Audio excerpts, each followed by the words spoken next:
اسلام کا تصور بدقسمتی سے عالم مغرب میں درست نہیں پہنچایا جا رہا، یا اسلام اور اسلام کی تعلیمات کو اور پیغمبر اسلام صلی اللہ علیہ وآلہ وسلم کی سنت و سیرت طیبہ کو درست سمجھا نہیں جا رہا، اسے درست اپریشیٹ نہیں کیا گیا۔ اس کے متعدد داخلی اور خارجی اسباب ہیں، اس کے کئی مذہبی، سیاسی اور بین الاقوامی وجوہ ہیں، مگر بہر صورت یہ بات حق ہے کہ آج کی نوجوان نسل بالخصوص اور عالم مغرب وہ اسلام کے دین امن ہونے پر، دین سلامتی ہونے پر، اسلام کے پیس اور سیکیورٹی پر مبنی دین ہونے پر لوگوں کے ذہنوں میں غلط فہمیاں ہیں، کانسیپٹ کلیئر نہیں۔ یہ سمجھا جاتا ہے معاذ اللہ کہ شاید اسلام بندوق اور تلوار کے زور سے غیر مسلموں کو مسلمان بنانا چاہتا ہے، جو سراسر غلط ہے۔ لا اکراہ فی الدین، کہ دین میں قطعی طور پر کوئی جبر اور اکراہ نہیں ہے، دین میں کوئی کمپلشن نہیں ہے، کوئی کوورشن نہیں ہے۔ دین میں کسی کو مجبور کرنا اور مجبور کر کے کفر سے اسے مسلمان کی طرف لانا، اسلام کی طرف لانا، اس امر کی بھی اجازت نہیں۔ اور نہ صرف یہ کہ قرآن اور سنت میں نہیں، بلکہ تاریخ اسلام گواہ ہے کہ 1200 سال کی تاریخ، جہاں جہاں تک اسلام کی حکومت رہی، سلطنت رہی، 4 براعظموں تک، اوائل دور قرون اولیٰ سے لے کے دور اواخر تک، اسلام اور اسلام کی حکومتوں نے اپنی غیر مسلم رعایا کو کبھی بھی جبراً اسلام قبول کرنے پر مجبور نہیں کیا۔ اور یہ جو فیکٹ ہے کہ مغرب کے مورخین، مستشرقین، پروفیسر ہٹی جیسے لوگ جنہوں نے ہسٹری آف دی عربز لکھی ہے، بشمول ان کے ہر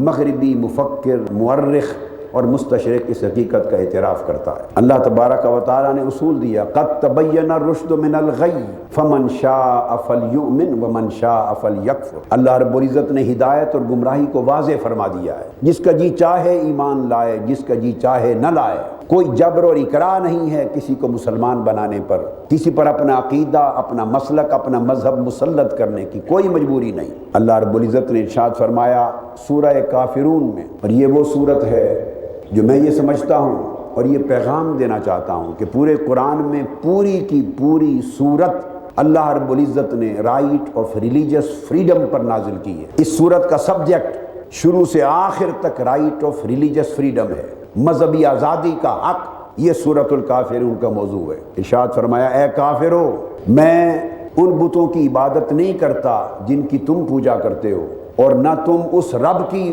عبادت کرتے ہو جس کی میں کرتا ہوں، نہ میں ان بتوں کی پوجا کرنے والا ہوں جن کو تم نے اپنا معبود بنا رکھا ہے، اور نہ ہی تم اپنے عقیدہ و مذہب اور اپنے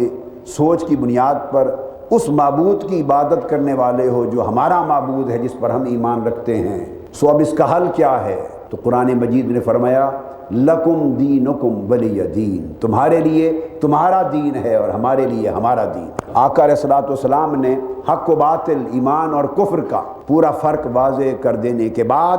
ہر انسان کو کسی بھی مذہب پر رہنے، اختیار کرنے اور اس پہ قائم رہنے کا پورا اختیار دیا ہے۔ یہی وجہ ہے کہ اسلام نے ہمیشہ تاریخ میں مسلمانوں کے مذہبی حقوق کی بھی حفاظت کی، ان کے مذہبی آزادی کی حفاظت کی، ان کی رسم و رواج کی، ان کے کلچر کی حفاظت کی، ان کی جان کی، مال کی، عزت و آبرو کی حفاظت کی، اور ان کی عزت و آبرو کو اور ان کی جان و مال کو وہی درجہ عطا کیا جو درجہ اسلام کی حکومت اور اسلام کی سلطنت نے اپنے مسلمان رعایا کو عطا کیا تھا۔